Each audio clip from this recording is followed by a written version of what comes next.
Everyone, good morning, শুভ সকাল। তোমরা কেমন আছো? আশা করি তোমরা সকলেই ভালো আছো। আমিও খুব ভালো আছি। জানো তো আজকে সকাল থেকে বিকেল অবধি কী করলাম, কি রান্না করলাম, রান্না বান্না সবটুকু তোমার সাথে ছোট্ট করে ভিডিও করে আমি শেয়ার করছি। তো প্রথমে উঠে ঠাকুরকে পুজো টুজো দিয়ে নিলাম, তারপরে চাটা খেয়ে নিয়ে নাস্তা করে তারপরে আমি রান্না করতে ঢুকে পড়েছি। রান্নাতে আজকে অনেক কিছু করেছি, অনেক কিছু না, ডাল করেছি, সবজি ভাজা একটা করেছি, তারপরে মাছ করেছি, ভাত করেছি। তারপরে এবার আমি খেয়ে নেবো।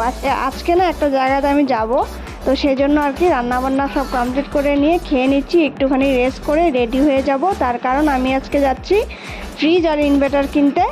তো এখন তো গরম পড়ে গেছে, ফ্রিজ আর ইনভার্টারটা তো দরকার, কারেন্টে খুব ডিস্টার্ব করছে।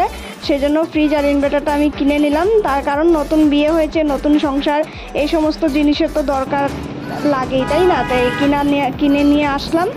তো এবার আমি রেডি হয়ে বেরিয়ে গেলাম দোকানের উদ্দেশ্যে। দোকানে গিয়ে এই দেখো আমি ফ্রিজ দেখিয়ে নিচ্ছি। যদি তোমরা দেখতে চাও আমি কীরকম কালার ফ্রিজ কিনেছি তাহলে অবশ্যই কমেন্ট বক্সে জানিও। তারপরে ফ্রিজ কিনে টাকা পয়সা সব বিল পেমেন্ট করে নিয়ে আমরা বাড়ি চলে আসলাম। গিয়েছিলাম বিকেলে, হয়ে গেছে রাত্র, এই বাড়ি চলে আসছি। কেমন লাগলো অবশ্যই জানি।